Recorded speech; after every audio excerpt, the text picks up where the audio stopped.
Napakalupit niyan ni Sir Grace. At napakabait pa niyan, pare. Ingat ka palagi dyan sa Canada. Nandiyan na rin pala yung mga nakasama niya na rin pala yung mga pamilya niya dyan sa Canada, no? Lagi ko inaasar yan eh. Mag-apply ka na, mag-apply ka na. Ilang taon ka na ba sa Midworld? Ilang taon ka na ba sa pagbo-butcher? Ayaw niya sabihin talaga kung ilang taon na nakasama ko rin dyan sa Rublo si Kuya Romel kasi magkatabi kami niyan eh. Rublo tsaka Midworld. Mrs. Garcia Smith. Si Kuya Romel na dati ko rin naging TL yan. Si Din, si Master Arman Dyson. At shoutout din sa nakasama ko pa na si Sir Nicky Mingming. Yan, si Ate Charlotte. At kay Kuya Ramil Mapadat, ay mali pala, kay Kuya Ramil Ahat pala, na nasa Canada na rin guys. Si Kuya Ramil nasa Canada na rin yan. Si Arman Dyson, umuwi dito para bumalik ng Canada. Nag-ex-abroad na rin. Si Sir Nicky Mingming, bumalik sa abroad na magkasama sila ni Master Arman doon guys. No? Yan, shoutout sa iyo pare. At yun, napakagandang experience nung napunta ako doon. Siyempre sa liit ng sinasahod ko noon mga par. Sobrang liit ng sinasahod ko noon. 400 a day ang sinasahod ko noon. Wala, labas ang pagkain, labas ang pamasahe. O, di ba? May bawas pa sa benefits yun. Tapos, maghuhulog ka ng motor. Magkano hulog mo sa motor? Putik yung isang cut-off ko, napupunta lang sa panghulog ng motor. Paano ko na magkakasya yun? May diaper, gatas pa. Grabe yung sakripisyo guys. Kaya talagang kapos na kapos sa financial talaga nun. Talagang grabe yun. Pero sabi nga ni Lord, pag basta galingan mo lang, sipagan mo lang, siyang bahala para sa'yo. Yun, ganun lang ginawa natin. Tapos nung nagkaroon ng opportunity na malipat tayo sa minimum rate, kasi talagang sabi ko noon, hindi na kaya ng sahod ko dahil sa laki ng expenses ko. Tapos pag day off ko, ginagawa ko noon guys, nagtitinda ako ng barbecue, ihaw-ihaw. Pag day off ko, syempre, another income yun para matustusan ko lang yung mga pangangailangan ko, diba? Kasi pag wala kang motor guys, lalo't malayo yung trabaho mo. Magkano pamasahe? Kung kukumputin mo yan, tapos kumputin mo yung pamasahe mo sa ihuhulog mo sa motor, so, halos same lang din guys. Nagbabaon nga ako nung dati, kanin lang. Tapos sasabay ako sa mga sa mga kakain, tapos papabahog lang ako ng sarsa, katalo na yun. Makatipid lang guys. Ganun talaga ang kahirap sa supermarket. Kaya saludo ko sa lahat ng mga nasa supermarket guys. Hindi madali. Yan, sa lahat ng mga dicers, shoutout sa inyo mga kapatid, sa lahat ng mga nakakilala sa akin at sa lahat ng mga naging katrabaho ko. Yun, nung yung may time na nalipat niya sa amin, tapos may nag-resign yata, nagkaroon ng opportunity mapunta ako sa may minimum rate guys. Napunta ako sa minimum rate, Marikina. Yun, 2 years na ako sa may Midworld, sa may Q Plaza. Isang taon na lang yung bubunuin ko. Napunta ako ngayon ng Marikina guys. Yan, sa Graceland, Marikina, shoutout dyan. Napakasaya talaga ng mga memories dyan sa Graceland guys. Friendly lang sila lahat. Yun, napunta ako dyan. May kakilala rin ako dyan, si Sir Antonio. Pare, shoutout sa'yo. Si Antonio yan, na taga Angono rin. So yung napunta ako ng Marikina, minimum na ako. Pero dalawa lang kami guys, dahil hindi ganun kalakasan yung outlet. Tapos pag absent yung isa, mag-aayos ng requirements, nag-apply abroad. Ako, napakahirap putik. Napakahirap talaga. Nandun yung magsasakripisyo ka, opening to closing. Tapos kinabukasan, opening to closing ka na naman for 1 month, for 2 weeks. Kailangan mo talaga magsakripisyo. Halos wala ka ng oras sa pamilya mo. Dahil pag uwi mo, tutulog ka lang. Pag gising mo, pasok na naman. Siyempre, biyahe pa. Diba? 1 oras ang biyahe papunta sa Marikina galing dito sa amin. Yun lang. Yun yung karanasan ko, no? Napakarami kong magagandang memories dyan sa Marikina guys. So nung nag-pandemic, ito na. Nung nag-pandemic, shoutout muna sa lahat ng mga naging katrabaho ko dyan sa Graceland, Marikina, sa lahat ng Fresh at sa lahat ng mga dicer na nakatrabaho ko dyan.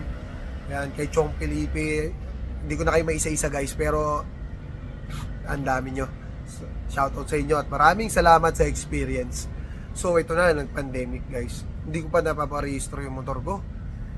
March 2. March 1 ako nung time na checkpoint ako. Alam mo naman sa Marikina, daming one way dyan, daming checkpoint. Tapos na checkpoint ako, ganito ginawa ko guys. So nakiusap lang ako doon sa police. Siguro kilala pa ako hanggang ngayon nun. Halos tumulo na yung luha ko sa pakiusap na talagang short talaga yung pera ko. Hindi pa ako nakapagparehistro. Ginawa ko, nangutang muna ako syempre para maparehistro ko yung motor ko. Dahil nakiusap na ako, sabi ko bukas na bukas din paparehistro ko yung motor ko. And then yun, time na March 2, nag-change day off ako agad. Pinarehistro ko yung motor ko. Nung pagparehistro ko ng motor ko, di biglang okay na. At yun, di ko nakalain na magpa-pandemic. Sobrang nagpapasalamat ako sa pulis na nag-checkpoint sa akin nung oras na yun. Dahil kung di dahil po sa inyo, sigurado hindi ako makakapagtrabaho nun. At hindi ko alam kung paano ako magsisimula ulit. Dahil nung time na ng pandemic guys, talaga napakaraming checkpoint. Diba? Napakaraming checkpoint. Eh kung di nakarehistro yung motor ko, patay na. Paano ako papasok sa Marikina? Paano ako makakabiyahe kung wala akong kung di nakarehistro yung motor ko? Kaya para sa akin, anghel yun. Yung pulis na sumita talaga sa akin nun. Tanda ko, pagkakatanda ko, March 19 yata yun ng pandemic 2020. So yun, nung time na yun, nag-pandemic, talaga mahirap pumasok dahil sa daming checkpoint, ang daming saradong kalsada, ang daming saradong daan. So yun, yung time na yun, talagang mahirap, sobra. Tapos doon ako nag-sip ng pasukin yung business. Kasi syempre, yung time na yun, yung kapatid ko talaga yung nagpasimula nung gusto niya pasukin yung business dahil siyempre, hirap nga rin ng buhay talaga nung time na yun. Ako kasi nakakapagtrabaho pa ako nun dahil siyempre, isa tayo sa survivor ng mga pandemic. Kailangan natin magtinda para sa mga customer na namimili sa atin. Yun, nagtayo yung kapatid ko ng small business. Talipapa lang. Okay naman yung kita. So, dapat kami nun, mag-sosyo pero sa sarili ko, alam ko naman yung sosyo pagdating sa business. Kaya yun, pinaubaya ako sa kapatid ko. Pero tumutulong-tulong naman ako, nagbalalapag din ako ng beef. Yun, yun, shoutout sa kapatid ko kay Boss P.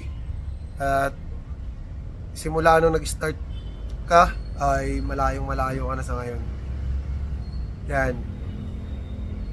Ayun, pasalamat din ako kasi hindi kami nakapag-sosyo dahil mahirap din talaga magsosyo sa business. Magkapatid kami guys at ayoko masira yung relationship namin bilang magkapatid dahil alam mo naman tayo, mahal na mahal natin ang mga kapatid natin at mga magulang natin. Kaya tayo nagsisikap para makabawi tayo sa magulang natin. At syempre, tulungan yan ng magkakapatid. Walang iba magtutulungan kundi kayo lang magkakapatid para nasa ganun makabawi kayo sa magulang nyo. At sa ngayon, hindi pa ganun kalaki yung income natin pero darating yung time na maipaparanas din natin sa magulang natin yung masagaan ng buhay. At napakahaba na nga nitong kwento ko guys.